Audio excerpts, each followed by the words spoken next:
The Craic is back, ladies and gentlemen. How are you, crackheads? There was a slew, to quote Ariel Helwani, a slew of fight announcements last night. A bit of a departure from the old IG, just straight into the phone. We had a whole sit-down situation going. Very formal compared to what we're used to, if I'm being honest. But a lot of fights announced, a lot of very good fights as well. Namely, Chimaev v. Strickland, May 9th, Prudential Center. I've been there. What a wonderful place New Jersey is. I mean, I think I made an impact on New Jersey, and New Jersey certainly made an impact on me. Shout out Harrison, okay? But listen, that's not all we got to talk about. Since we spoke last time, we got the whole White House card, and I know we spoke about that on the post-fight show on Saturday night, and we spoke about it on the Ariel Helwani show this week, and I've been looking around, and a lot of people seem to be echoing what we're saying here with the, kind of wanted a little bit more here. There's a lot to react to with the Netflix situation, Ronda Rousey speaking out about the UFC, John Jones being left on the bench. Oh, and what about Conor McGregor? Ariel Helwani had a report earlier this week stating that things seem to be going well. I've had a few chats myself, and we will update you on that later on. But I think we need to get into these fights first. Let me introduce my fantastic co-hosts, Ben Fowlkes and Chuck Mindenhall. Lads, I mean, what a time to be alive with all these fights. I mean, look at the excitement in the room here. My God, Chuck. I mean, pretty huge. I think you need to visit more of New Jersey before we start saying that it's a good place to be. I was just kind of stuck on that part. There's some pretty bad parts in New Jersey. I'm fine, boys. How's everybody else doing? Look, New Jersey is lovely, okay? It's just, have you been to Blanchardstown is what I'd ask you, okay? First, well, if you haven't, go to New Jersey and I've got some spray paint for my trip I'm planning coming up here. As soon as he said that he thought he'd made an impact on New Jersey and New Jersey had made an impact on him, it suddenly occurred to me, a guy with Petesy's collection of tracksuits absolutely would find himself among kindred spirits in New Jersey. It makes perfect sense. They actually really enjoyed my tracksuits over there, I have to say. A lot of people very impressed by what I brought to the table. Chuck, we shared beverages together in New Jersey. They were only slagging me last week, in fact, for us staying out all night. But back in my day, that was a cool thing to do. That meant you were the coolest guy there. And we're still in your day. Don't let anybody tell you different, Pizza. We're still in your day right now. Thank you. Staying out all night drinking will never not be cool, okay? But we need to talk about these fights, guys. It's fair to say Chimaev v. Strickland is the doozy of the group here, Ben? Yeah, I think so. I think it's an interesting choice and the kind of thing that tells you a little bit about where we are, what we're looking for with some of these matches, because they had options. We had options for who we could have chosen to get this next middleweight title shot. And you ask yourself, what are we looking for? Are we looking for a guy who feels like he has clearly earned #1 contender status and the champ fights the top guy in the division and that's how it goes? Or are we looking for the guy who will do a little bit more to go out there and help sell it? The thing is, for me, I look at this matchup on paper and I go, I don't see how this ends up being a terribly competitive fight. Now, I've said that about Sean Strickland fights in the past and been right sometimes and been wrong sometimes. Sean Strickland's style has proven to be tricky for a lot of people to deal with. He freezes them a little bit. Sometimes people get confused, can't quite figure it out the way they thought they could. Khamzat Chimaev seems like one guy who is not even going to think about his style long enough to get confused by it. He's going to march across the cage. He's going to put himself directly in front of you. He's going to pick you up and try to slam you on your head, and he's not going to stop trying to do that. Do you guys think Sean Strickland has in his bag the means to stop that from happening? Chief. No.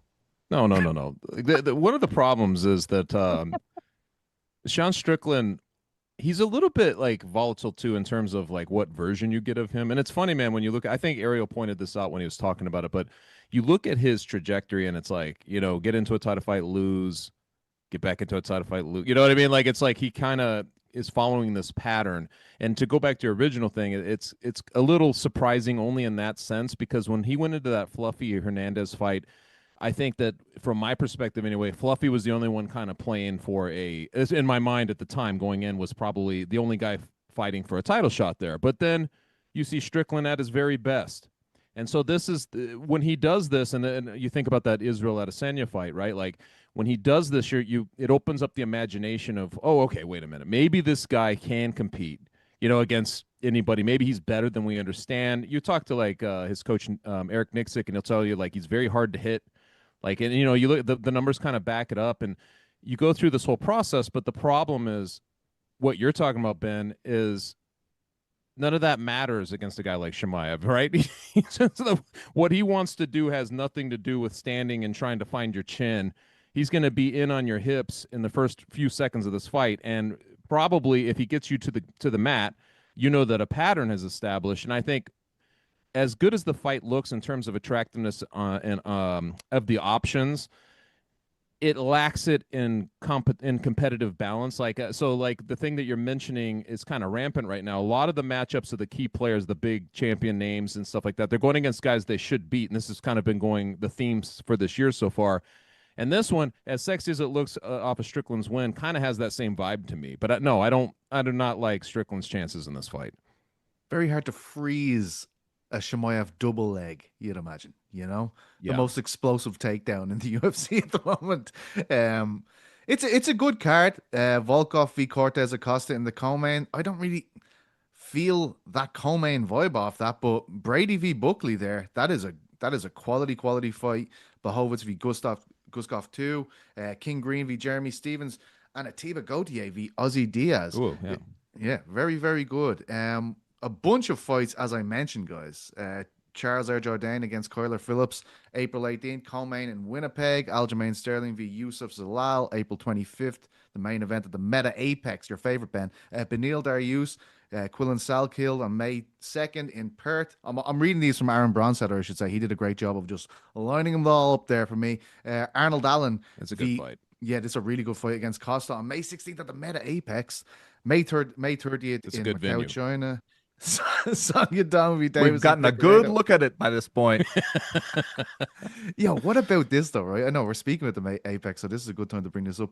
Bilal Muhammad, who GC informs me was champion this time last year against Bonfils at the Apex. I mean, man, life comes at you pretty fucking quick sometimes in the UFC, doesn't it, Chuck?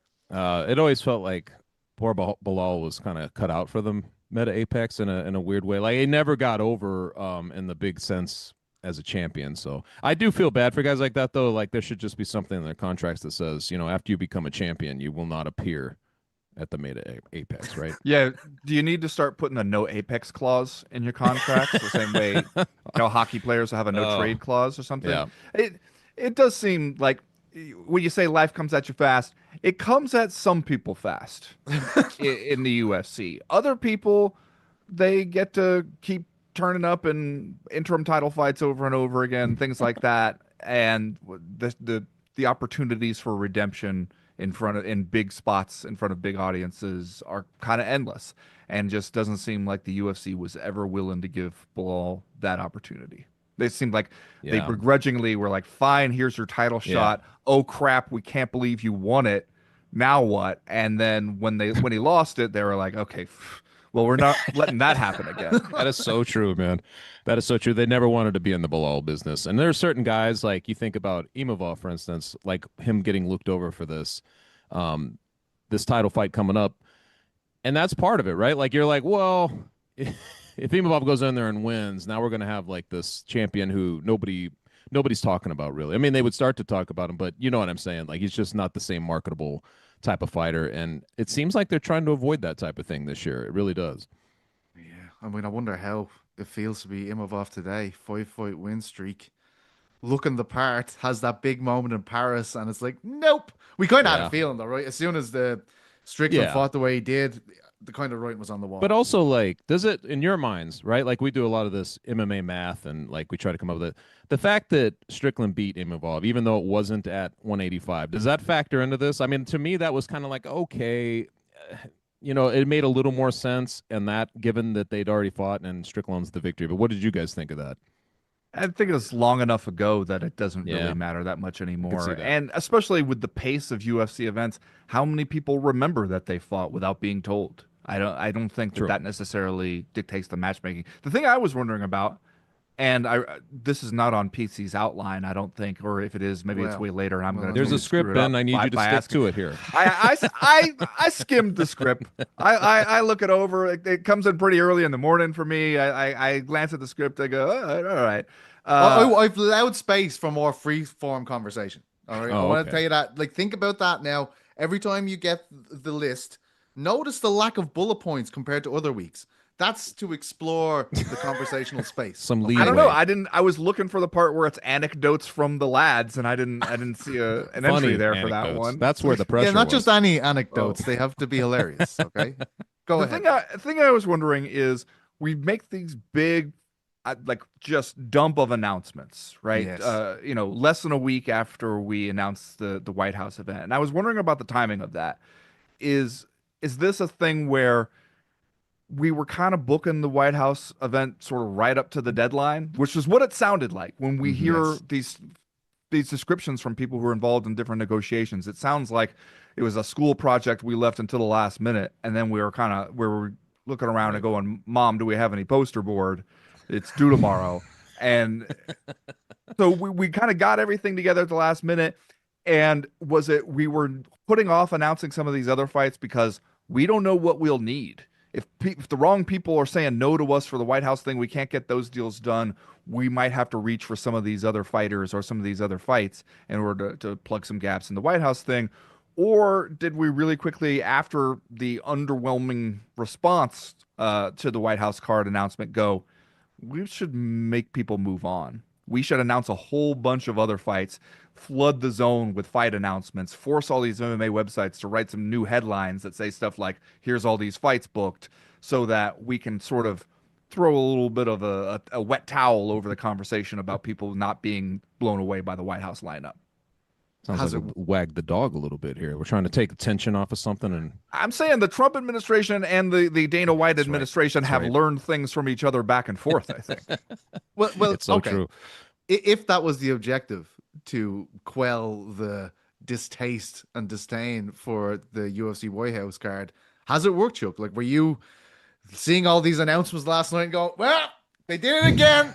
I had my doubts, but here's the fastball. That's exactly I mean, it was novel in a sense, like, because I can't remember. Like, I know they've done this before, where they'll announce multiple fights coming up, and it's always kind of back in the in happier days.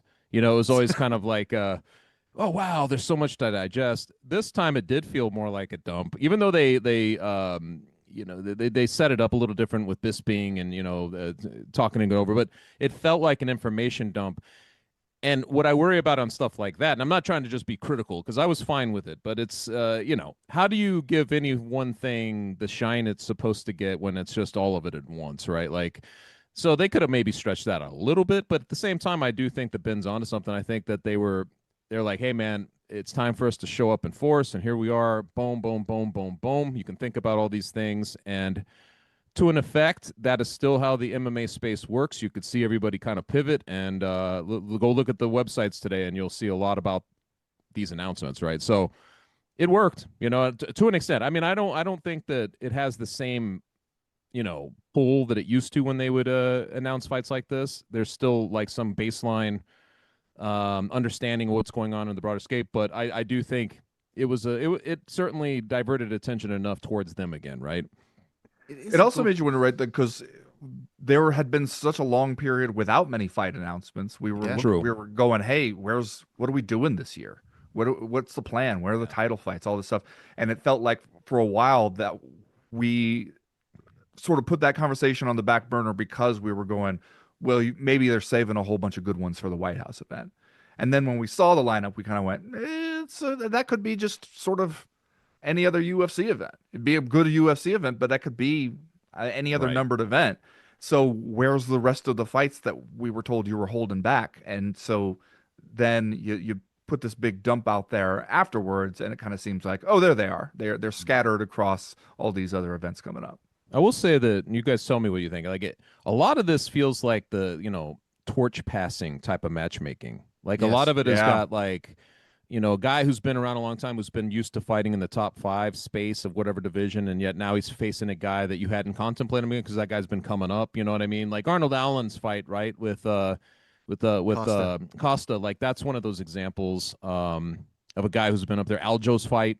You know what I mean? Like there's a lot of these guys who are just they've been kind of near the top or they've held championships or whatever. Now they're fighting the guys who have been coming after them from the lower rungs and are finally there. So I find that intriguing. I like when you get that sort of you get that sort of mix and it's just not the same guys facing off against each other. No, Well, it also seems, I mean, sorry, Pete, that's a known way to do matchmaking. And you look at this fight card on Saturday at the Apex, and I think you see a few of those as well. Yep. All right, that's right at the end, okay? You can't just decide it's time to talk about that now, okay? There is space for free form conversation, but the order is the order, Ben, okay? Ben, you know who else used to go off script? Your boy Bobby Duvall, like he did it when he was Tender Mercies. I was just reading about this, how he had a lot of problems with that director because he wanted to be off script and be in the character. I appreciate this. I think you're one of those guys. Thank you, Chuck. I'm an artist. Petesy trying to pen me in, and you can't do that. I'm flowing. I'm trying to get in the flow state, Petesy, and you're interrupting that. I was listening to someone earlier this week speak about Stanley Kubrick, and he never got great performances out of these brilliant actors that he had because he over-directed them. That's what I'm doing with you, okay? People are going to look at you in the role of Ben Fowlkes on the Craic, and they're going to say, you know what? Petesy just strangled him with that goddamn order. That's what fucking happened every week. But Chuck, you made a good point earlier. Imagine being one of the fighters that was announced on this card that wasn't Chimaev or Right. Strickland, right? Like imagine being Brady or Buckley, and you're like, this is a pretty big fight. Like this is, right? This is And a yet big. you're like 12th down on the totem pole of discussion here. It's just like, yeah, that's going to be on the card as well. You know, like it's not that we had big hopes for the UFC giving all these fighters all this love, and believe me, we have examples of that lack of love as well coming up later on. Sorry, Chuck. I think that fighters are used to having, like you mentioned that it is a real thing. I mean, like a lot of times one of the big shine moments, right, is when the fight gets announced for these guys and they're like, hey, I've got one coming up. I've been sitting on this, guys. You know what I mean? It's a big moment for them. That is something to factor in. You got like all these guys. I don't know how many fights they announced, but, you have a lot of people that didn't get that moment of shine. That's got to hurt a little bit. Yeah, but don't you also think that you announce so many fights all at once, we can only hold so many in our brain at one time. I've already lost half of them, honestly. Yeah, I wrote down a bunch just in case we're going to talk because I'm like, I'm not going to remember all these, man. And especially where you're announcing these events that are like weeks and weeks out. So there are a lot of them that are going to be lost in the shuffle initially anyway. And what you got to hope is that when that week rolls around, that the UFC kicks it into gear and is like, all right, this week we're focusing on just this fight card, just these people. As we've seen, especially with these Apex events, that doesn't always happen. Like the one you're seeing this week where you're kind of rolling out of like, a big event that you had into one of the Apex events, the ramping down of energy and attention is really noticeable, especially when there's other topics to discuss. And so the UFC itself doesn't even seem like it's all that interested in turning that spotlight around, at least not until day before, maybe. Do you remember people used to wait with the anticipation for Dana White on Monday to be like fight week on his Twitter? Like people would make this big vlog, but it was like it was a big deal. Like, oh yeah, we're kicking it on a Monday before the Saturday. Can you even imagine doing that anymore? Like it's just that seems like a different life. It doesn't even seem like it belongs in our timeline anymore. The era of him doing those video blogs is a different life, and you got to imagine that at some point somebody in the legal department at the UFC was like, these are. Something bad is going to happen before something good happens. Oh, man. Speaking about potentially good things happen as far as the UFC are concerned, Ariel Helwani updated us earlier this week in terms of the Conor McGregor negotiations. We knew they were happening. He was reading the tea leaves. He said, we have not heard an outburst from Conor this week. That is usually what we hear when things haven't gone well. Well, old Petey's done some snooping around today, having a few conversations, and everything seems to be going very positively. People I'm talking to seem very confident that this will get over the line, and it's only a matter of time before it does. Something would have to go catastrophically wrong for McGregor not to be announced on a UFC card, as far as I'm concerned.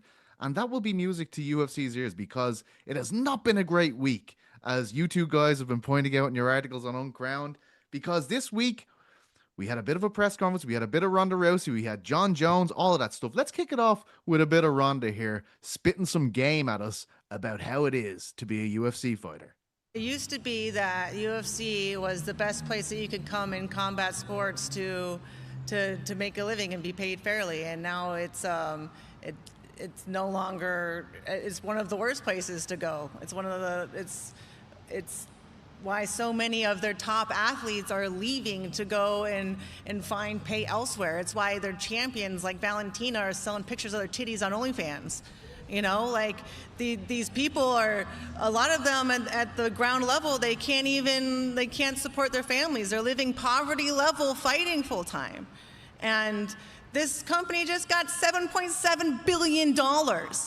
Like, there's no reason that they can't afford to pay their athletes at least a living wage, and not even that, to at least be able to match what these athletes are making in other sports. Why would they expect to get the best athletes and the best aspiring kids that want to be something into MMA? Why not go into football? Why not go into boxing? Why not go into anything else? And so they're bleeding talent because of their short-term greed.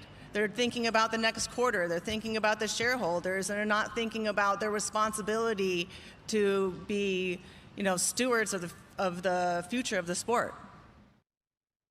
Chuck, you wrote about Ronda Rousey this week and her being at the center of this MVP promotion. How crazy is this for you to see Ronda in this situation, given how glowingly she spoke about Dana White for so many years, their relationship, and the UFC up until this point, you'd say? I mean, she was still sort of in a roundabout way glowing about Dana White. Like, she kept saying, I love him and he loves me, that sort of thing. Like, it was bizarre, but she was just pointing out that he's caught now in this new era of TKO, and like she was basically saying that he doesn't have the power that he did. And it's hard to dispute, because what she's talking about, and I mean, of course, there aren't a lot of like established big name free agents that the UFC is trying to get, right? Like, they're not, so to come to the UFC after you've had a career elsewhere and they're not showing you the love, that doesn't happen that often, because usually they get the guys that are younger and they're bringing them in. It's within that balance. The end part of what she's talking about there is absolutely true. I don't know how much the UFC stewards its own, like, what its own product in this sense. If you've watched the prelims, especially in the last 2026 of these fights, you see a lot of pretty bad MMA. I'm not saying all of it, it's not across the board, but there's been some pretty bad MMA where guys just don't seem to have the same, they just don't look the same as they have in the past. And so things like that, they do strike you, right? And then as far as the pay structures themselves, man, unfortunately there just isn't too many MVPs out there. Like, I know what she's saying, like, it's probably better if you go elsewhere if you want to get, but there right now still isn't that. I'm glad there is an MVP. Like, you get happy that right now there's a league out there that maybe is trying to change that, or at least Jake Paul has been basically on a campaign to spotlight fighter pay his whole time. He's been in the spotlight for boxing, right? Like, he's been talking about this with the UFC. So it feels like her words kind of, at this point in time, when you've got Tom Aspinall, everything going on with him, you got John Jones basically being lowballed, using that word. Francis Ngannou used the word lowball when he was talking about it. It certainly you can't fault what she's saying, right? Like, what she's saying is basically true at this point. Ben, you also zoomed in on the back of what Chuck's saying here about Ronda's attitude towards the UFC. You zoomed in on the John Jones situation. And I think this is all very interesting because it pertains to Conor's situation we'll get to later. But you wrote an article about what we learned from the John Jones situation, him coming out obviously very displeased with what Dana White suggested. He was talking about his hips. Look at this guy. He can't even run anymore. He was never a real option. What did we learn from this John Jones, the latest John Jones debacle, shall we say? Well, one thing we learned is that he's still a relevant guy in the UFC, even though he had told us he was retired roughly this time last year. So in the first few days after the announcement of the White House card, the whole question of what happened with John Jones and the negotiations there really dominated the news cycle, and he's not on that fight card. That's a little unusual, that we weren't sitting around talking about Alex Pereira afterwards, and we weren't even really sitting around talking that much about Ilia Topuria and Justin Gaethje. We were talking about what happened with John Jones.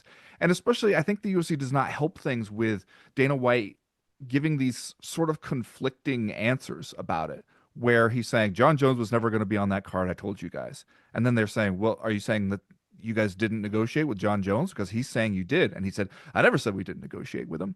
What the hell kind of sense does that make? Dana White's trying to have us believe that the UFC matchmakers at this time, when they're trying to book the White House event, they got some stuff to do, you could say. There's not a lot of free time for those guys right now. He's saying they reached out to John Jones to make offers, throw numbers around just for the hell of it, just to see, just to have the option out there. There's no way. There's no way they were in that level of negotiation with John Jones where we're talking about actual numbers if there was no chance in hell that he was ever going to fight on that fight card the way Dana White insists. And instead of just coming out and saying like, hey, we made him an offer, he wanted a number different than the number we wanted, so it didn't get done.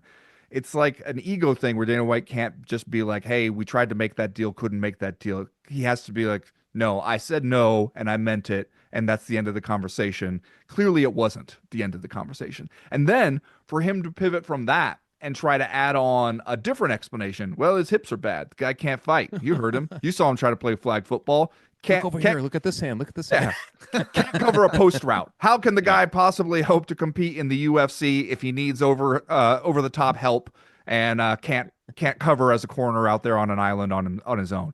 And throwing that on there, I think, is actually like a big mistake for them because, as John then points out, he's like, look, if you're saying the reason you won't put me on this card is because you don't think I can do it anymore, you think that I'm old and broken down and I can't fight anymore, then release me. You got no use for me. You're saying you won't give me a fight because you think I'm old and broken down. You can't keep a guy under contract and just deny him the opportunity to make a living. If you think he's done, let him go. Because I tell you what, if you let John Jones go, he's fighting Francis Ngannou on an MVP card, or he's doing something else like that before the year's out. And I think the UFC knows that, and they don't want that. And so kind of trying to have it both ways there. I think we've seen them go through this before. You remember initially after Anderson Silva took his last loss in the UFC, and Dana White was saying, that's it for Anderson. We don't want to see him fight anymore. We don't want to see any more of this. And Anderson Silva was saying, all right, then you're going to release me. And at first the UFC was saying, no, we are not going to do that. And then it just sort of built up enough where he was willing to push it. Other people were willing to push it on his behalf and saying, look, you can't just say, I'm not giving this guy any fights anymore and yet keep him under contract. And look, Anderson Silva ended up having like a pretty lucrative second act outside of the UFC. And so I think that you might have just talked yourself in that situation with John Jones, and at a time where there would be other people out there willing to offer John Jones some lucrative work. It certainly didn't help that Francis himself had put out a tweet basically saying, hey, you're 30 million, you're worth it, you can come get it over here, you can come get it over here. I mean, that was pretty good. Well, and it's a interesting contrast that we've drawn before, right? Is like the path that Francis Ngannou followed versus the path that John Jones followed. Because you remember when they initially were first looking like they were going to collide, where John Jones is saying, I'm giving up the lightweight title or light heavyweight title, I'm going up to heavyweight. It's going to be John and Francis. Would have been a huge fight. And the UFC couldn't get it done, blamed each side at various points, accused each guy of not being willing to fight when it was just a matter of, we're not willing to pay these guys what they want in order to do that fight. John Jones eventually retreated, came back into the fold, says, all right, I'll be good. I'll fight whatever fights you do have for me. And Francis Ngannou didn't. Francis Ngannou kind of stuck to his guns there, managed to walk out of the UFC still as heavyweight champ and as lineal MMA heavyweight champ, went off, made millions more in boxing. And I think you see, like right now, they offer pretty good comparisons. As like one guy was willing to push it only to a point and then came back home. The other guy said, no, I'm going to push it all the way, bet big on himself, won big on himself. And now we find yourselves back in sort of the same situation where Francis is kind of saying, you still have a chance to make this choice again. What are you going to choose this time? It's funny that Dana came out so hard against Jones that he's actually made him such a sympathetic figure to the point that Francis Ngannou, one of his arch nemesis, is saying, you should be getting way more than this. I know. And so is Tom Aspinall. Tom Aspinall is like, you deserve it, buddy. Tom, whose career has been kind of hurt by John Jones, just sort of putting him off to the side, refusing to engage in that fight. Tom Aspinall has more reason than anybody to want to talk down on John Jones right now. And even he is saying, like, yeah, he deserves it.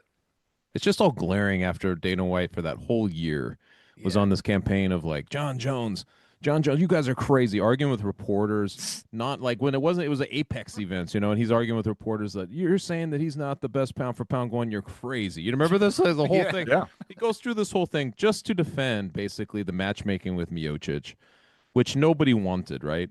And you get that fight, and then it's just been so botched. Now you're on this whole other level. I think it always, like, the biggest thing when you're mentioning John Jones' relevancy, like, because he wanted to fight on this card, and the UFC's old motto, I don't know, maybe some of the young people now following the sport that come into it don't know this, but the UFC's motto was always, we want to put on the fights that everybody wants to see. This was the counter to boxing, right, where it was so difficult to matchmake between the different promote sanctioning and all that stuff. Like it was tough to get two guys in the same ring. The UFC was always like, we will do that. Yeah. And they have not been able to do that. And it was just so glaring. Like the John Jones was the dangling carrot to kind of put things back on course. And so true. They found a way to botch it, Yeah.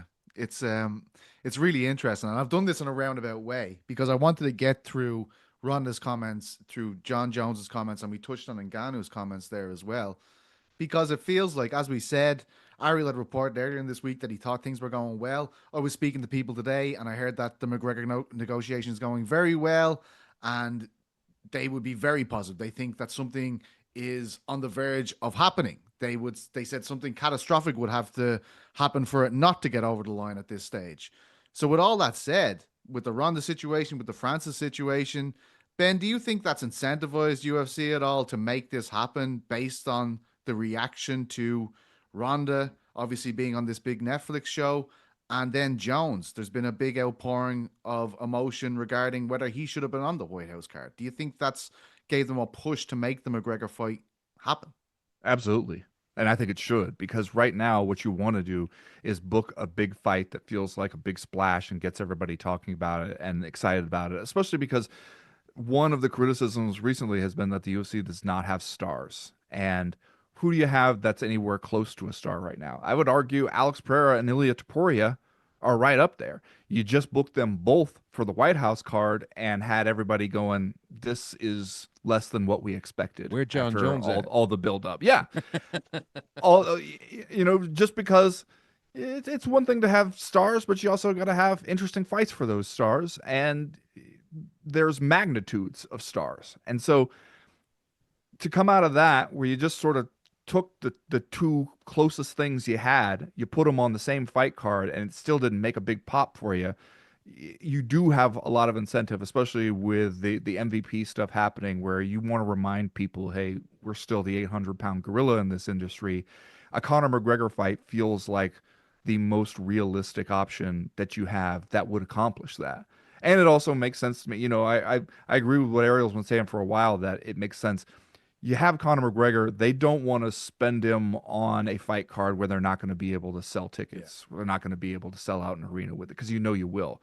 You'll get huge ticket prices and you'll still sell it out, no doubt. To me, it's going to be interesting to see who you get Conor McGregor to fight against at this point, just because you're not going to get him out there in some squash match where a young, hungry lion is coming for Conor McGregor. He's not going to like that. He's going to be able to see that.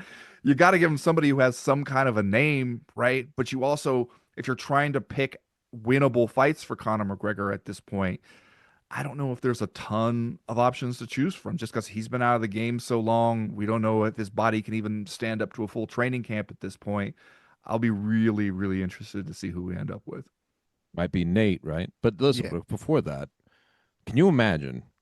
It would be like mutiny if they cannot get Conor McGregor now at this point, wouldn't it? It would just be like, if you thought that the backlash was bad for not getting, like, finding out later that they could have had Ronda Rousey, they didn't, and they could have had John Jones, but they weren't able to get that done. But just all of a sudden, you're not able to get a deal, or you're not able to get a fight going with Conor McGregor. Can you imagine what this is going to look like? I seriously doubt it happens. But it would be, if you thought that those guys went hard in the paint with like kind of their response, imagine what McGregor does. He's the one guy who's going to communicate how disgruntled he is in a way that everybody will hear louder than John Jones and Ronda Rousey put together. You know what I mean? Like, this would just be, when you say the word catastrophic, I really think that that's actually a pretty accurate word to use. I can't imagine if they can't get Conor McGregor to kind of, I guess, clean up some messes and to refocus whatever they're trying to do here. It would be bad, man. That would be a bad scene. Oh, If I'm Nate Diaz and they come ask, because you read that is the matchup where you're like, you could see it. Both guys are sort of not who they were. Both would look at the other guy as being not as dangerous as previous versions of him. And you have the history there. You have both guys bring some fan base to the table, and maybe those are even somewhat different fan bases. If I'm Nate Diaz and they come to me offering that fight, I'm not doing it on a budget because I know they need me. They need what I bring in this situation. Yep. I think that is the plan as well. Like, get Conor over the line and then try to sign Nate. You know, like let's get this side of it sorted and then we can go to him with it. And you know, you mentioned young hungry lion. Ariel said this earlier in the week, and the people I was talking to today said the same thing. Like, he said he would fight Bratches. Like, that was a real thing they were having. You know, I don't know if they were formal, informal chats. Like, Conor was like, yeah, I'll fight Bratches. Here's the thing. Like, I've been saying since the start of the year, there is more incentive for him to fight than ever. Like, he needs this. Like, McGregor, for his brand, for PR, everything around him gets a massive week of publicity when he fights. He has all this enterprise around him. When he fights, all of that gets brought up. That's, of course, what he's trying to do, given what's happened, the civil case, his brands being taken off the shelves in England and Ireland. Of course, that's what he's looking to do. So I do think he's eager to make this happen, which will help the UFC as well. But Ben, how do you think Paramount would feel? Like, we're talking about how bad it would look for the UFC. How do you think Paramount would feel if they don't get Conor over the line? Like, he's the one telling people, I'm negotiating. Ariel's reported, like, the negotiations have happened. Like, if they don't do this again, Paramount just having signed this deal and coming off an underwhelming White House announcement, surely they're I know it's very early on, but surely they'd get pissed off at some stage about this. You know, I think that a lot depends on what Paramount thought they were getting with the UFC deal and how much of that they feel like they already are getting or are on track to get. Because, you know, if you're getting 3 million people or whatever to watch these fight cards when you're doing sort of these simulcasts where you're putting a portion of it on CBS, you're putting a portion of it on Paramount Plus. You have some stuff coming up like the White House card that you think is going to drive some subscribers. It can't be that they thought they were going to make $1 billion a year in combination from advertisers and new subscribers on Paramount Plus just from signing the UFC. That can't be. There aren't enough MMA fans in the world to give you $12 a month subscriptions that are going to equal $1 billion a year. So it must have been part of a strategy and not necessarily the entire strategy for Paramount. So I think that they probably look at it right now and go, we're pretty much getting what we want.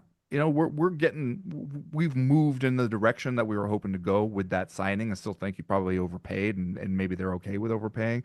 But I think that they are looking at like, hey, there need to be a couple tentpole events coming up where the people who are holdouts, who haven't yet come over, who haven't yet hit the subscribe button, go, all right, damn it, I got to do it. But ultimately, what you have to be counting on is people subscribing and staying subscribers. If they sign up for 1 month of Paramount Plus just to watch Conor McGregor fight, you get their $12. You know, you get their email, and then they piece about when you don't have anything the next month. That's not going to do it for you. So the UFC just has to be a part of that strategy, and you do need some of those big events to bring people in the door. But that can't be the whole thing. I do think that one of the things like with Paramount Plus would just be like, if they're going to be pissed, it'd be like, look what Netflix is about to do, right?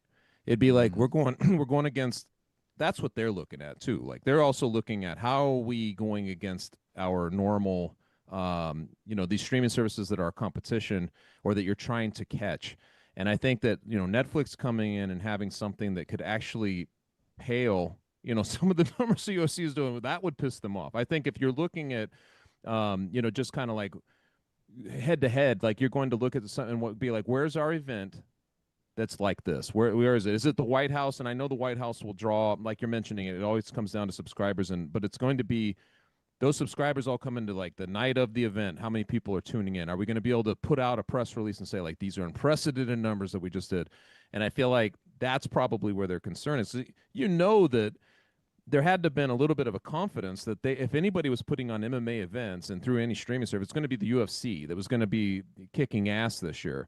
This new wrinkle of the other thing, and this other entity, I think that's where it starts to feel like we don't want to be second, right? We didn't pay $7.7 billion to be second. So I feel like there'll be some of that going on within their meetings. You know what I mean? Like without being there. But I mean, that seems like it strikes me as something that would piss them off. I don't want to like fully go through the White House thing. We've all done it. I know. I saw. Obviously, we did it on the post-fight show on Saturday. I know Ben's done it on the Co-Main Event podcast. I saw Chuck doing it with Luke on Morning Combat as well. But one thing I just keep thinking about, and it's because of the card not being this 6 title fight situation that President Trump suggested it would be. What happens? And this is to anyone. What happens if either Ilya or Alex pulls out of this fight? Yeah, like, seriously, like what? That's like, that would be bad. yeah, and I mean that is always the thing in this sport, right? When especially you are announcing this fight card 3 months ahead of time, and fight card subject to change you might as well have it tattooed on your forearm, or as Jake LaMotta would say, write that down and put it in your hat, and it'll explain a lot of things to you, because.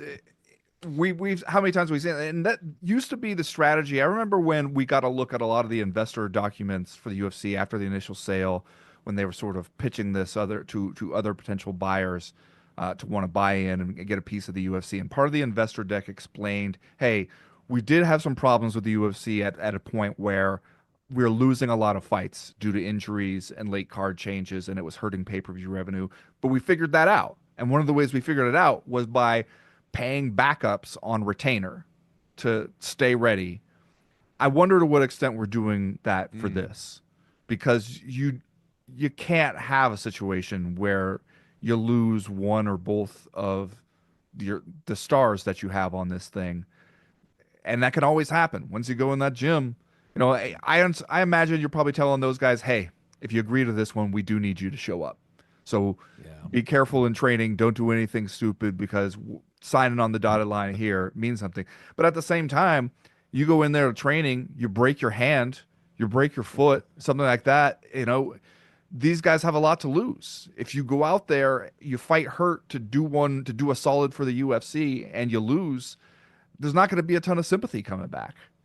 We've seen how that goes. Even if you come out afterwards and be like, hey, I had a serious injury, but I didn't want to disappoint, so I came out here and fought anyway. Fans are going to be like, boo-hoo, we don't want to hear it. The UFC may or may not give you a little slack down the road because of it. That loyalty is not necessarily going to be repaid from all sides, and they know that. So like that can always happen. Do you have backup options in place? God, I hope you do. Yeah, because know what the UFC knows as well as anyone how that's going to always happen in this sport, especially with an event that's basically a $60 million, if you believe their price tag, one-off, right? Like it's a one-off. Now they're going to put special emphasis and promotion into this because they've even given it its own distinguishing name.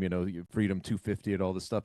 There's going to be a much wider promo push for something like this, which is going to involve, the players, and they're going to want to plug that as far as they can. Like, you know what I mean? Like there's going to be much more than usual. And for somebody to fall out, all of that then needs to be altered. And that's one of those things that you're like, man, what a nightmare situation. Obviously, if all of a sudden you've got Justin Gaethje against, and I don't even know if they would even talking about John Jones and like his reliability, if they would even plug Arman Sarukian into this, just given his kind of volatility. And, they've been falling out at the 11th hour against Islam last year. Like, I don't know if they would go with him, but can you imagine suddenly it's Gaethje versus Arman, or, you know what I mean? Like you take out Pereira and you have Cyril gone. This is the problem with having the B sides kind of being like, all right, I guess, when you get that element and you lose your A side, now you've got a truly, you don't have a big fight, right? Like you no longer have a big fight with whatever they'd plug in against Cyril Gane at that point. So you're right, man. If something falls out of those two main fights, like you mentioned, Ben, these are the two biggest stars maybe in the league. If you get outside of Conor McGregor, if you lose one of those, that's going to be a bad look for the UFC. And I have no idea how they would handle it unless they kind of like they have enough time to actually put together another fight of that magnitude. Yeah. Well, we have concerns about matchups. Andy was showing me earlier a quote from Joe Rogan. Far greater concerns on Joe Rogan's side of things. Do we have that slide, Andy, where Joe is? Yeah, here it is. I know it's going to be very high security and high stress, and we're to have a fight at the White House in the middle of a fucking war. I would hope the war will be sorted out by June, but quite honestly, I'm not confident that's going to be the case. So that'll be weird, having this high profile event where everyone is at one place at one time. That's Joe Rogan via MMA fighting. I mean, I made the wild prediction at the top of the year, but I don't think anything is going to stand in the way of this card the closer we get to it. I think I think Trump and Dana are so adamant that it will, like, no matter what happens, I feel like they're going to be like, we need this to happen. It is for America, essentially. Does anyone disagree? No, I mean, I think Joe is right that it will feel weird if we're still at war and this is what we're doing. We're the president's having a birthday party essentially, and it also, I'm sure, is a huge security concern because you know how we like to do these things where it's not just Trump at them. You know, you'll see Kash Patel there. You might see Pete Hegseth. They like to get a lot of those people all in the same building. And if you're concerned about an attack from an enemy, you have just told everybody where the president of the United States and probably a lot of his cabinet is going to be on June 14th, are probably between these hours and these hours. Like that ought to be the kind of thing that keeps Secret Service agents up at night. And so that's wild. Not only will it be like a weird vibe, I think, in a lot of ways, but probably like a really serious security situation. And if you're the UFC, you're trying to use this opportunity to really get some of the spotlight to rub off on you. You really did Trump a lot of favors during his campaign, and you were really putting your back into it to help that effort, really giving him fighter walkouts essentially at these events, keeping a camera trained on him. You probably look at New Jersey. Yeah, pretty cool. Yeah, pretty cool. You turn right around and you're having this event and you're going, all right, we're losing money on this event, but it's still a good deal for us because there's going to be a ton of people who don't watch the sport normally, but go, well, this sounds weird and crazy. I got to tune in and see what this is. And you're probably going to get a lot of those viewers, like a lot of people just for the novelty factor of it are going to show up and watch, and you're hoping to make those people fans. And if there's something terrible that happens at this thing, or if it's just like such a weird vibe that no one can concentrate on the fights and appreciate the sport just for what it is, you're probably not going to get that out of it. So that's got to be a concern. Well, the good thing is that the UFC is trying to keep this a little bit non-political, Ben. So, you know, if we can do that, if we can separate those two elements for the White House card, I think we'll be okay. Well, we kept Colby Covington off of it, so that honestly kind of made me sad. I don't know if Colby Covington appears anywhere on PC's outline. I don't think he does, but hearing some. See, that's hearing some of his comments afterwards where he was like, I really thought I was kind of a shoe-in for this card. I was walking around Times Square in a MAGA hat with my UFC belt. He said that basically he told Hunter Campbell, I will fight any living human being on that fight card. Just get me on there. Except for Bo Nickel, from Bo Nickel's perspective. He claims he wasn't offered Bo Nickel, but it's like, that would have made sense. Like a Bo Nickel versus Colby Covington. If you booked that, I go, okay, I understand what we're doing here. I understand why we booked that fight. And if you're Colby Covington, are you sitting around feeling like, what did I do all this stuff for? Like all of this I know seemed like guaranteed to get me an invite to this specific party.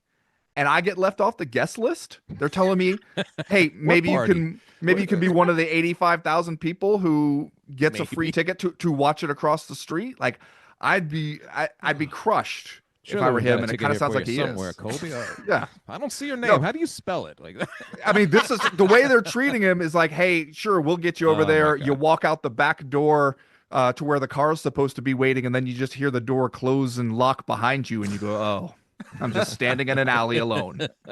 Well, he got the best possible consolation prize with a Dylan Dennis. What, wrestling match? Is that what they're doing? I forget. I saw that they're going against you. Sure, anyway. Dylan Dennis will definitely show up for this one. Yeah. Oh my God. Can you imagine? Two cool guys, I'll tell you that much. Yeah. We touched on Netflix, and you made the point earlier, Chuck, that Paramount Plus will probably have an eye on that. Probably thought it was an open goal that they would have the most viewed MMA event of the year with UFC White House. Along comes Ronda, Gina, and Francis Ngannou, and Netflix, and it's like, Philippe well, Lins. Sorry, Yeah. Philippe Lenz is also there, who would be brushed aside in a matter of seconds if they found a way to release John Jones from this contract just immediately. I thought he did Thanks well. for standing in, Philippe. We'll be in touch. We'll give you 500,000, whatever. Just go away. But you again, your article on Ronda kind of focuses on this element of it. I understand, right? The newer fan, we had a lot of new fans come to this sport via the pandemic, and Dana White saving sports. So they probably didn't see the Ronda days. They did if they didn't see the Ronda days, they definitely didn't see the Gina days. So they're kind of going, "What is this?" Two icons, of course. But from what you've seen, Chuck, like, is this something to take notice of? Despite these people going, "Oh, these guys are past it," like, it does feel significant, right? That you Ronda, Gina, and Francis all lined up here on a Jake Paul promotion for MMA.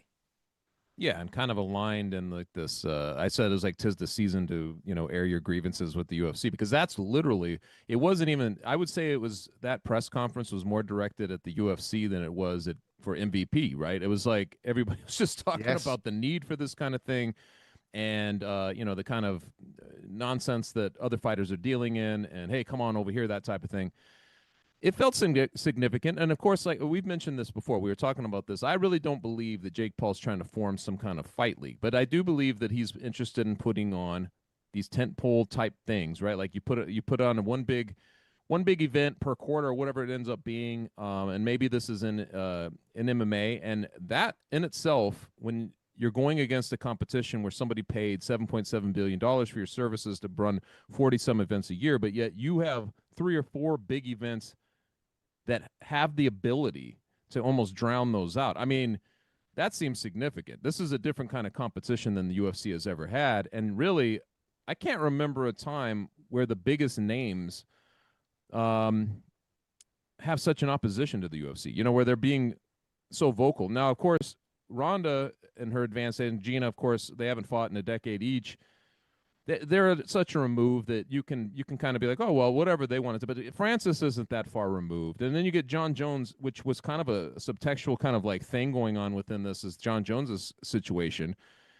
And it felt significant. It felt like a moment in time where you're like, hey, people aren't happy, man, the fighters and the fans. So, I mean, you guys tell me. That was kind of my take from it, was just that this was not necessarily like a declaration that they were going to do a ton of events, or anything like that, but more of a declaration like, hey, we're going to make these things count, and you guys should be paying attention to what is really available to you. But like that maybe some of your big names over there, your glass ceiling is just, what I mean? That it's a glass ceiling on this side, and over there you're stunted, that sort of thing.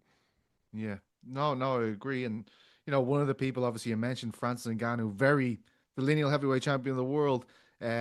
Ben, you wrote about this exchange he had with MMA Junkie, I believe it was, who kind of suggested, look, a lot of people are questioning your legacy, buddy. You're very difficult to work with, all this. Did you feel that flare up, and do you feel like that's an accurate line to take when it comes to Francis?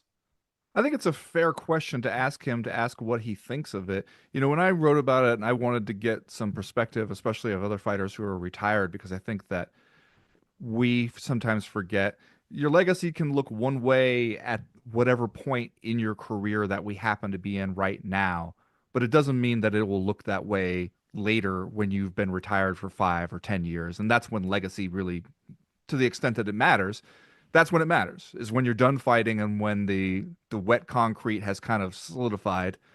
And that's when you care, to the extent you ever cared, what people say about you. And when I talked to Chael Sonnen about it, and he always has, insightful stuff to say. And he said, hey, I've talked to Francis. Francis cares. I know he cares. All these guys say I don't care. I've said it myself. But what that means is I don't care enough to choose legacy over something else, like money or like freedom contractually, that kind of stuff. That's what they're actually saying. And I get that, especially because, and Gray Maynard pointed this out, where he was like, the promoter would love to have you prioritizing legacy, especially if they can get it in the fans' minds, and they can get everybody else to agree that legacy is a currency that we alone can grant. It only exists in the UFC. It's the stuff you do in the UFC that makes your legacy. That's that's great news for the UFC, for any promoter, if they can get everybody thinking that way, because that means like, hey, we can convince you to take less money, allowing us to keep more money, because what we're giving you here is legacy. It becomes sort of like a company script where we're paying you in legacy, we're paying you in exposure essentially, and you can't get that anywhere else. You have to stay here to get it, and that lowers your negotiating value with us. So they would love to have that, but I also think when people try to use that as a reason for a fighter to turn down money, turn down actual money for the next fight, they have to also remember nobody gets to say for sure what the legacy is right now. Legacy is changeable. And Chael brought up a good point where he was just sort of like, whenever somebody initially retires, the legacy seems to take a hit, especially because most people do not retire on a win. Most people are retiring on losses. And so we see you down at the very end and we go, maybe this guy wasn't that good. You can go back through anybody's record and poke holes in it. It's not until a few years later that we get a little bit of a nostalgic glow for you and we go, oh yeah, no, I really remember watching that guy fight. He was really good. The legacy sort of rebounds in those moments. But fighters put a lot of emphasis at times, sort of fans, at like what happens last. And yet when you think about it, if I go back and think about Chuck Liddell's career, there were some sad moments there toward the end, but that's not what I think about. If you ask me, like, tell me about Chuck Liddell's career, I think about it was when he was the Iceman, when he was knocking out Randy Couture, when he was a big star for the UFC, when he was knocking out Tito Ortiz. I remember the bar I was at when I watched him knock out Tito Ortiz. I don't remember exactly where I was at when I watched him get knocked out by Rich Franklin. That kind of stuff, like that's what legacy ends up being. How will we remember Francis Ngannou? I think we'll remember him starching Stipe to become heavyweight champion. And I think we'll remember that he stood up for himself against the UFC, walked away, bet big, won big, had that run in boxing, took Tyson Fury to the limit, made a whole bunch of money, like got his whole plan to come together. I don't think we'll be thinking about his PFL bout and maybe not even his bout with Felipe Lins at this MVP thing. I think like legacy is a lot more complicated than we think, and it's not so much a choice as like, hey, let me stay here. Because imagine if Francis Ngannou had stayed, got knocked out in his next fight with the UFC, he would have had to win like somewhere between 5 and 10 straight title fights to make as much money in the UFC as he has already made outside the UFC. So that part of the conversation is more complicated than I think people want to admit.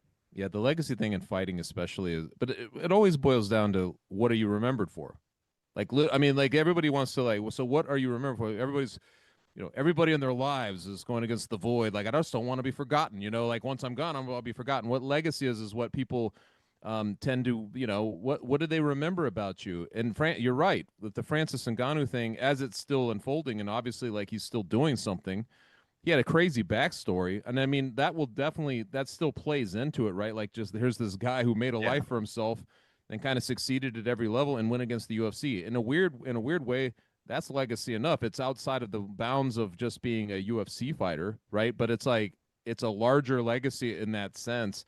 Even if you don't want to place it within the greatness of within his UFC career, right? Like, it's interesting. I think it was Gray Maynard who basically pointed out maybe that's in your piece. Like he was like maybe that's how he'll be remembered. Yeah. So it's an interesting thing. I'm with you though. You mentioned like Chael Sonnen, for instance. When I think of him, I think of the first time I felt like real lifeblood was pumped into the UFC before UFC 117, because there had never been somebody poking a champion the way he was Anderson Silva.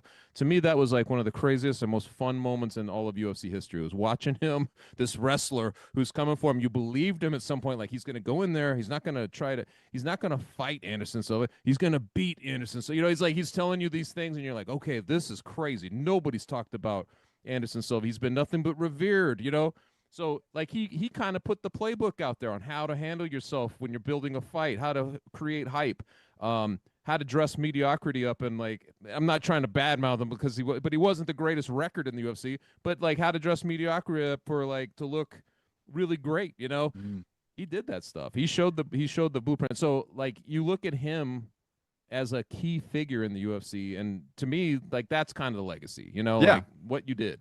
Yeah. Well, and I think you're right also to point out that Francis Ngannou is a man who crossed the Mediterranean basically in a raft twice. Yeah. Because he got Yes. sent back the first time into a refugee camp to go be homeless on the streets of Paris just to chase this dream. And if you turn around years later and say to that guy, aren't you worried that fight fans might say some things about you that you don't like? He's going to say, no, that is not among the great worries in my life. I am not concerned about that, especially because what he's saying, you know, you've heard other fighters say it, you can't eat legacy. You can't eat the belt.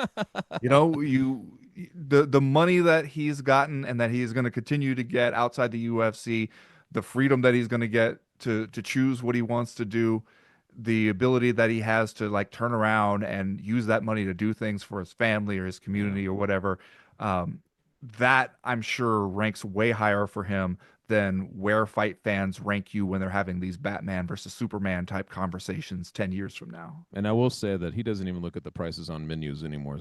He can afford anything on that menu. He's getting apps every time. You know, they're saying, "Hey, do you realize the Caesar salad comes with an upcharge? It's not the house salad." He's saying, "Why are you wasting my time even telling me that?" Just bring me the Caesar salad, please.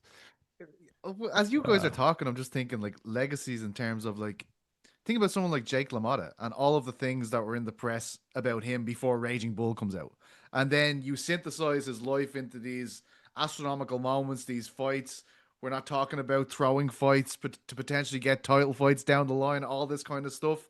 And even though he's portrayed as quite a negative person in Robert De Niro's portrayal of him, it's still like the takeaway is like, what a fucking legend this guy is. You know, you move away at the end of it, you're like, Yeah. what an incredible accomplishment. If they fucking did a motion picture of Francis Ngannou's life, which is very likely, like just Yeah, based they on what should. Ben's just said, like it's Yeah. it's fucking insane the shit that this guy had to do. He winds up in Paris and he's just like, oh yeah, I fancy boxing, and then 5 years later he's basically the UFC heavyweight champion. It's fucking insane what happened with this guy's Yeah. life. I'd Well, like also- to see one more Mark Kerr movie before we see that. But yes, I would like to see that eventually. You think there's still unexamined territory left there? I think it is, especially because when he was asked this by the MMA Junkie reporter, and he was saying, "What is legacy? Define that for me." And like, who's an example? And the guy said Muhammad Ali, and he was like, "Yeah." The thing is, now everybody wants to tell you how much they love Muhammad Ali. Yes. And that part of his legacy, a big part of his legacy, was not just that he was a great fighter, arguably the greatest heavyweight boxer of all time. A big part of his legacy was the social stances that he took, the price he was willing to pay personally and professionally for standing on those principles. And that was a deeply unpopular stance at the Yes. time. It's easy to see now that he was on the right side of it and that, you know, he took the right stance, and to applaud him for being willing to do that. And yet that's retrospect. People who were alive at the time would tell you, and if you go look and you look at what people were writing and saying about him at the time, they hated him for it. Absolutely hated him for it. And so that's another reminder that legacy isn't necessarily the view from right now.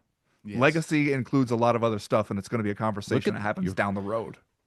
Do you have like the New York Times like time machine type thing? Yeah, like where yeah. Because it's so fun to go back and see kind of, because you can pick up tone, if nothing else. What people say, the quotes and stuff, but the tone too of like go look at all of Muhammad Ali's stuff, man. There's such a negative tone to it all, including into like the stuff where he was doing good work, like, you know, the Watts parade thing that they were doing in 1967, like. There's such a negative tone about him because nobody liked him at this moment in time. It was so bizarre, man. But yes, retrospect, now he's the legend, right? Like he left this legacy, but it was certainly not that way at the time. Yo, Tyson, even an example. Like I was telling you, Yeah. I was reading that Craic book about Tyson. He's talking about him being like the designated villain of the world, basically. Like this is the guy. It's just like, yeah, this is the guy that you hate. Like he is there. He has given us plenty of reason to do it. Go for it. Completely changed through Netflix, which brings me to another question about Netflix. Jake Paul and Ngannou are going at it. This might be a purist point of view from me, but I think that's a bad idea. I think if you have Ngannou and you can make MMA fights, and obviously Felipe Lenz is not lending himself to that conversation, as you can make captivating MMA fights, but Do you think it's a bad move, Chuck, to make a Ngannou v Paul fight if you're trying to take on the UFC and be the established name in MMA, or am I just, I a just don't boomer? have any interest in it, man. I like there's the Jake Paul thing. Okay, he's doing. I can appreciate what he's doing right now, like putting on fights. But you just watch the Anthony Joshua thing, and what else are we waiting to see? Like he gets his jaw broken. I'm like, at some point you're like, what are we just watching Jake Paul get beat up by big guys now? I mean, I just don't really have a big interest in it. Hang on, you're selling me on this. You've sold me. Wait a second. I take back my previous comment. Ben, what do you think? Well, also, isn't one of the things that we learned from that Jake Paul Anthony Joshua fight that these weight classes exist for a reason? Yeah. And so if you were gonna say like, all right, I couldn't beat that bigger, stronger boxer, but what about this bigger, stronger boxer? Yeah. And especially like the case for the fight would essentially be what I didn't get beat as quickly as that guy got beat by Anthony Joshua. Right. I mean, I think a lot of people would also turn around and be like, Francis was fighting like he was trying to beat Anthony Joshua. That's isn't it? That's part of why he got knocked out as quickly as he did, is because he went out there fighting like, I think I'm going to knock this guy out. Jake Paul went out there fighting like, I would like to survive. That was clearly all he wanted to do in that fight. And so, there are those comparisons, but it is, I mean, Jake Paul's a great salesman for Jake Paul. So I don't doubt that he could get people worked up for a Francis Ngannou fight at some point. I guess I would wonder, is that really what you want to do, Jake? Because there's other work out there for you that would probably this. Yeah. I mean, also I'll say, I remember doing a story about this, about broken jaws and why it's such a difficult injury, especially psychologically, the recovery where you have your jaw wired shut for 6 weeks. One of the things I learned doing that was that once you get your jaw broken once, it's a lot easier for it to happen a second time. I mean, I think I talked to 4 or 5 guys who had gone through the broken jaw, and all but one of them had later suffered another broken jaw in training or fighting. So, heads up on that Francis is the kind of exception to the rule, though, of don't bite the hand that feeds you or whatever. Like here he is wanting to like beat up the guy who's paying him a ton of money to come over and I mean that's weird too, It's just it's such a weird Chuck, it's every a weird time dynamic. you speak, you're selling me on this fight again. Every time you open your mouth, I'm what like, I'm saying is they need to book this for third quarter, fourth quarter, somewhere in that range. We'll be there. Sold. Look, huge things happen in the UFC. We had to talk about all this stuff, negative, some people would say, Ronda Rousey, John Jones, what that means to the McGregor negotiations. But there's a positive story to end this all, because there's one man who is very, very excited to be fighting in the UFC. And Chuck, you managed to speak to him. Vachejos, I believe, is how we say the name. Andy, am I correct there? Is it like that? Is it Vachejos? Can you speak I think to that? that's correct. Vachejos. I'm looking at fucking. I call him Kevin. I mean, we're just like, yeah. Kevin's a lot easier. How is I talked to him, and that's what struck me, honestly. It's like the rest of the world's burning down around him in the MMA space, but here he was like, just glowing with this opportunity, and basically having a pinch me moment that he gets his own main event. And I mean, it's always fun to talk to a young dude. I think he's 24 years old, who's in that spot and fighting a veteran guy where you're basically supposed to kind of take that dude's juice, and now you move into the top spaces and like you see what you can do. He was very much into that, and I think that he's of all of the cynical stuff and all of the bad things going on, like you talk to somebody like that, it helps refresh your give you a little bit of a refreshing course in like what it's supposed to be like, and he certainly has that attitude right now. Yeah, the part that jumped out to me was this quote where he says, to be 24 years old, after only my 3rd fight, I'm already in a main event and have my name and my face on a poster. I'm excited. I'm happy, not just for myself, but for my family, because they've been behind me all the way. So very excited, very happy with the opportunity that was given. It reminded me of, you ever see that movie, the Adam Sandler movie, Funny People, where he plays basically an Adam Sandler type character. And Seth Rogen plays the up and coming comedian who he's hired to help him write jokes. Like a great movie. How have I not seen this movie? It has a great It has a great first 2/3. They didn't exactly land the plane in this one, but it might still be. One of It's worth those. seeing, and it's also worth seeing that Adam Sandler has a sense of humor about the kind of career he's had and some of the choices he's made in it. But there's a part where he's flying the guy with him on a private plane, like from LA to San Francisco to go do a gig, and he's looking at how excited this young poor comedian is about all this stuff, riding in a limo, flying in a private plane. Oh my God, this is very exciting. And he says something along the way where he's like, "You're excited, huh?" And he's like, "Yeah." And he's like, "I remember I used to be excited." And it's that kind of a thing where like it is good to see somebody like come in where it's just like, yeah, he's 24, all this stuff is so new. He's not looking at it and being like, "Oh, great, I'm on an Apex card." He's looking Right. at it and being like, "I'm in the main event of an Apex Right. card. They put my face on a poster. That's exciting. That's also new." And that is one of the things that I think that you can get. It's the same way like you look at how your kids get really excited for Christmas and you go, "Oh yeah, okay, I'm kind of seeing it through their eyes. I get some of that excitement to rub off on me." I'm just glad that you wrote this story about him, Chuck, Yeah. just so we can kind of get that secondhand That's excitement exactly off of him. what it was. That was exactly what it felt like. You're looking through his eyes for a minute, like, it isn't so bad. This is gonna be fun, Hey, your name on a poster. That's cool, man. I can't wait. I'll be watching. I did say I swore off the Apex cards, but I will be just coming back from a big boxing event at the. Well, real quick, but Ben, which other fights on that Apex card are you circling, man? Which ones should we keep our eyes on? You know what? If I was Victor Petrino and I had been in the heavyweight rankings, He actually had one. He's looked at it. All right, this joke failed. Go ahead. I had been in the heavyweight rankings. I had a fight booked, but nothing had happened at heavyweight for weeks. And then I look one day and the week leading up to my fight, I was out of the rankings and Tai Tuivasa was back in. I'd be like, "What the hell?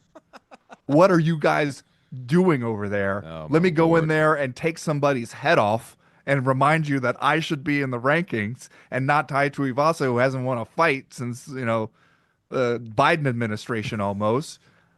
Probably about right, actually. That's one I'd be circling, but then I know better than to be circling heavyweight fights on the Apex. That's a fair point. You get what you deserve if you start Yeah. looking forward to those.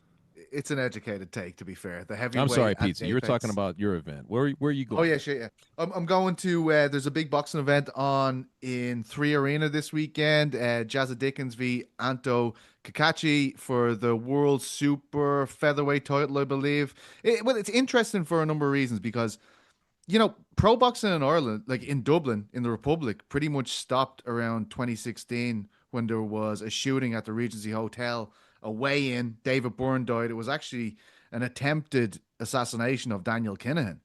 And basically after that, the Hutch and Kinahan feud broke out. 18 people were killed in this feud. And insurance companies, the police themselves were just like, "We don't want boxing here at all." So Katie Taylor comes back. Yeah, crazy. Katie Taylor comes back in 2023 with Chantel Cameron. And that was the first time. And it took someone like Katie Taylor, like a national icon, to make boxing happen again. But since that first Cameron fight, this will be the 5th fight from then.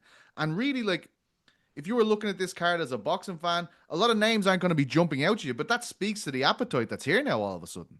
Suddenly people are casually going to boxing events. This is a sold out event. I'm very interested to just see, there's great fights as well. Pierce O'Leary, people are telling me this guy, he lives about 200 meters from the 3 Arena, a real inner city dub. People are telling me he basically sold this thing out himself.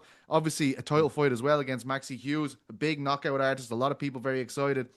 But for me, it's like this kind of speaks to Irish boxing being revived, at least in the South.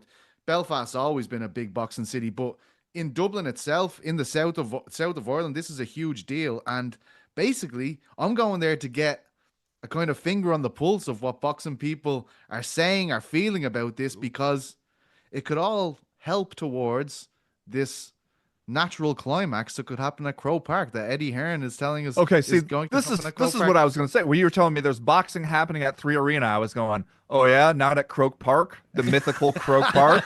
What a Doesn't surprise! exist, by the way, Ben. Don't What a look for it. surprise that we're not doing yet again. We are not doing a fighting event at Croke Park.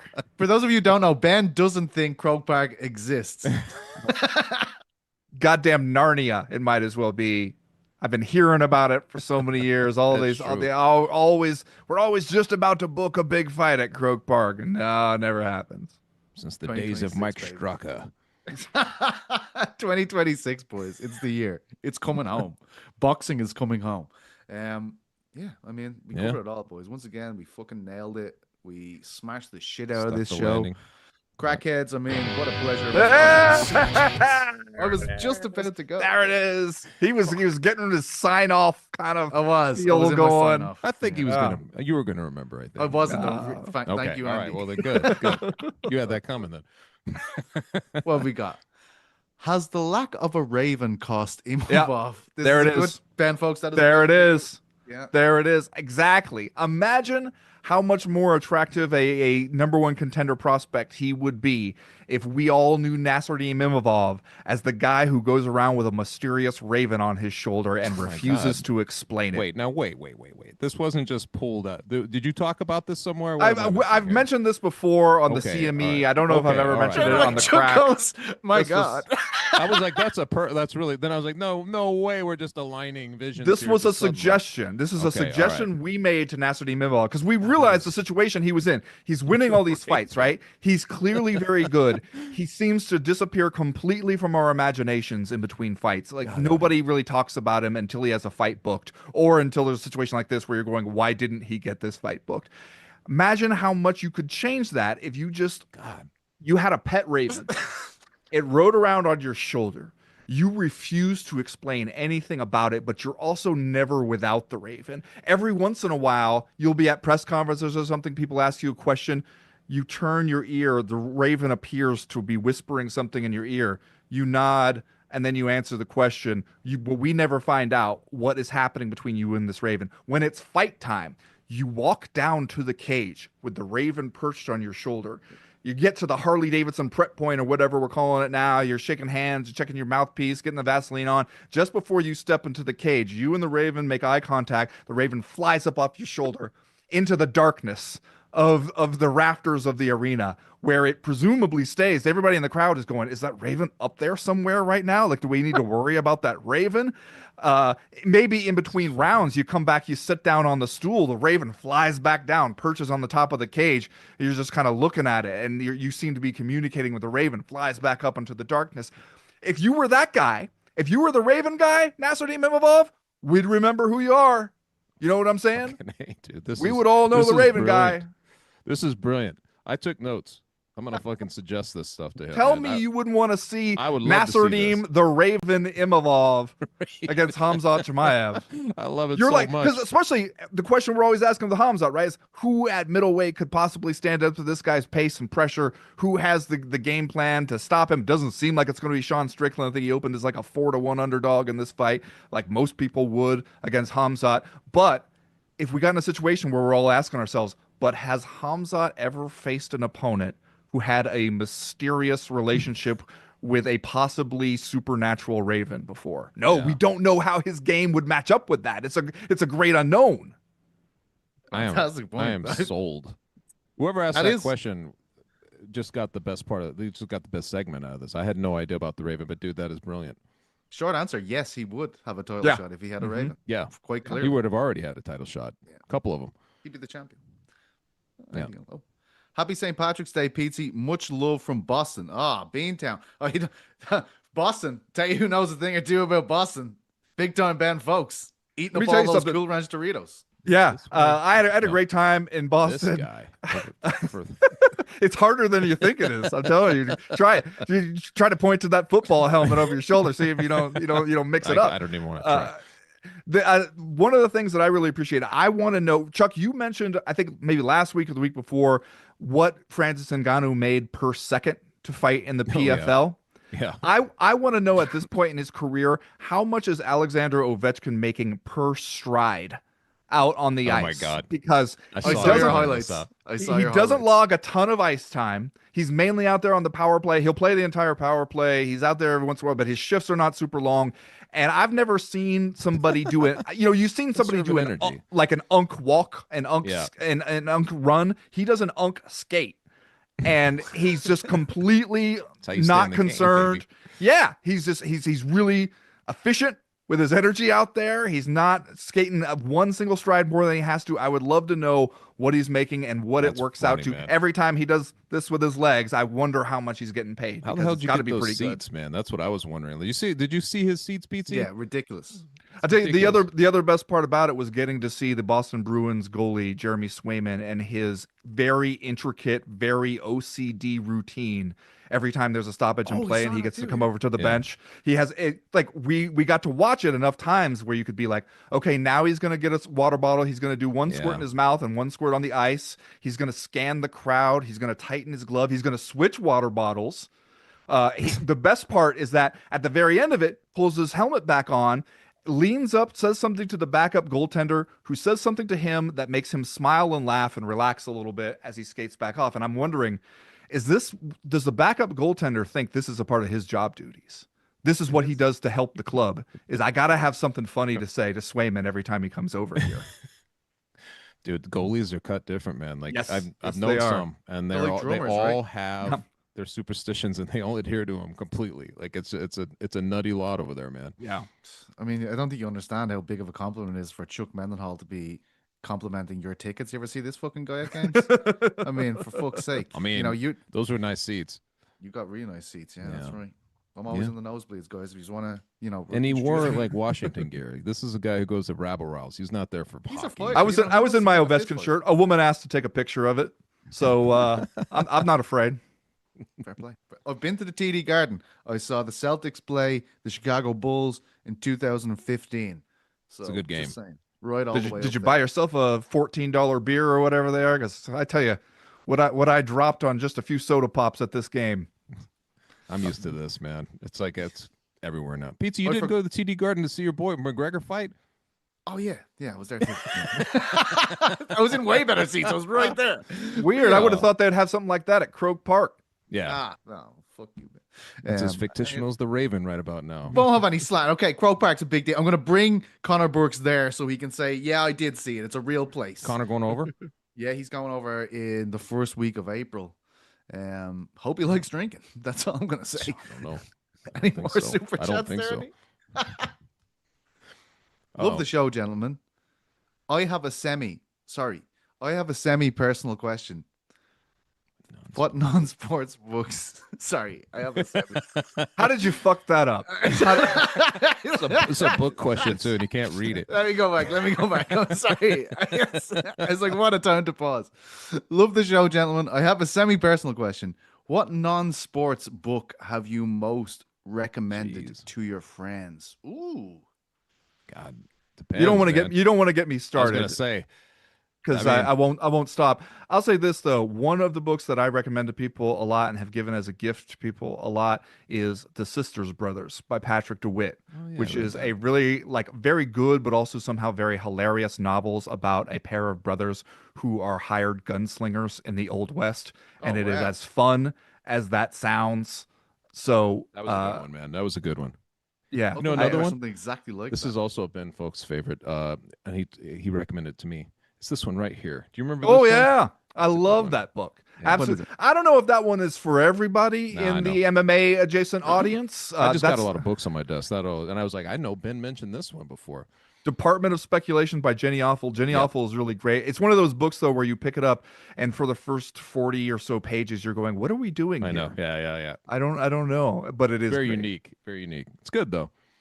I mean, it's too many. There's too many to name. I mean, most books I read are not sports books, so it just depends on the circumstance and what you're looking for, I guess. give us one, Chuck. He wants a recommendation. Give him a full.